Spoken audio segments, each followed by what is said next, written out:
saber lo que es real y lo que no. Qué es luz y qué es oscuridad. Ahora, olvídalo todo y ven conmigo. Willow.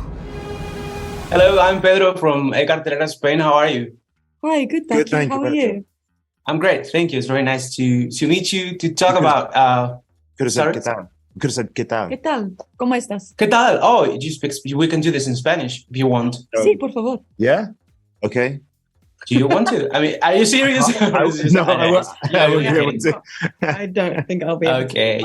So you both have experience working with Disney before, in your case, Erin, a few times now with Star Wars and Marvel. So how does Willow compare to your other experiences in a project at this scale? I think obviously all of the Disney sets are very overwhelming and very big and terrifying, especially on your first day. But for some reason, I don't know what it is about Willow, but I couldn't have prepared enough. Like, there is something about a Willow set that is just like so like overwhelming and intense but like fun. It was a good time, but it was just like, yeah, a bit more pressure.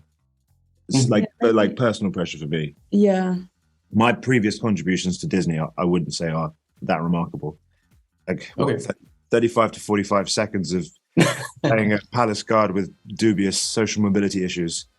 But the sets on Aladdin were astounding. They were staggering. And I think there were like 300 extras that day. So that was my first experience of walking onto a set as a performer and being like, wow, this is humongous. Yeah. But then doing it with Willow was the same scale and the same majesty and, you know, the power rest that Lucasfilm and Disney can bring. But there was a lot more responsibility. So it's like, oh, God. But I also think the studio that we filmed in was really small. So there was like so many people in such a small space. And so I think everybody just knew everybody. Like it was it was. And it was family. Quite removed from sort of society. This big sort of studio space in the middle of Bridgend, outside of Cardiff. And it was just us there. Mm-hmm. Yeah. It's fun. Yeah, very fun. Oh, well, the show is full of nods to the original, and it follows its path, but it also creates a new one with a new generation, younger, more modern, more diverse heroes with queer representation as well. And that's something that I never had dreamt of when I was a kid and watched those movies in the 80s, right? So from your perspective, how do you introduce a modern mentality like that in a show that's medieval by nature? It's just happening. I think it's in our world right now, and so it's very easy to bring because it's happening. We're all living it. Everybody goes through these experiences. I guess it's more just like adding the fantasy to the realistic aspect of it. Yeah, this is the world that we live in. It's not too foreign anymore. It's too strange to see it represented on TV. So it's about time it happened. I think. If anything, it's too late. Yeah, I think we both have a shared experience on not really seeing people of color in fantasy shows. So and even in the roles that we inhabit, like just seeing them on screen is great and new, but it's what they're allowed to do, and what we've been allowed to do in this show is almost. I think it's the first time ever for me that I've ever seen it, and you as well. You know, we get to play these strong, interesting, nuanced, funny characters, and we've never seen that representation before for ourselves. So it's a dream.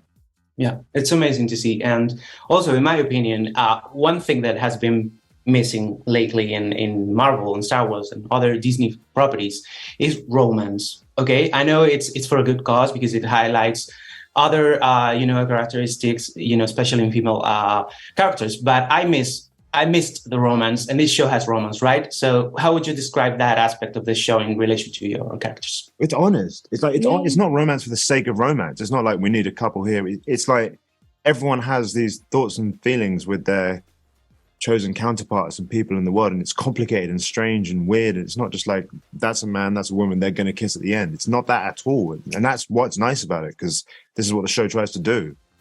I think as well, there's like, it's not, like you say, it's not these two idealistic people. Yeah. There's romance throughout the whole thing. And it's complicated. It's not like all these people are perfect for each other. Obviously that's going to work out and play out lovely and beautiful, and everyone's going to get on and be great. There's layers and there's complexities, and they really go through it. All of them, there's it, where any sort of relationship that happens, there's a lot of figuring out to do. Yeah, I mean, Boorman is probably the archetypal male with the sword character that you would get in these kind of films. And already from the go, he's not that because he's South Asian, he's dark skinned. And his romances in the show are not built up to be the heteronormative pinnacle. It's about other things. So it's a much broader spectrum of what, those thoughts and feelings can be. It's amazing to be part of. No lo soporto. El tiempo apremia. ¿Cómo vas a vencerlos? Como la última vez. Con mis amigos.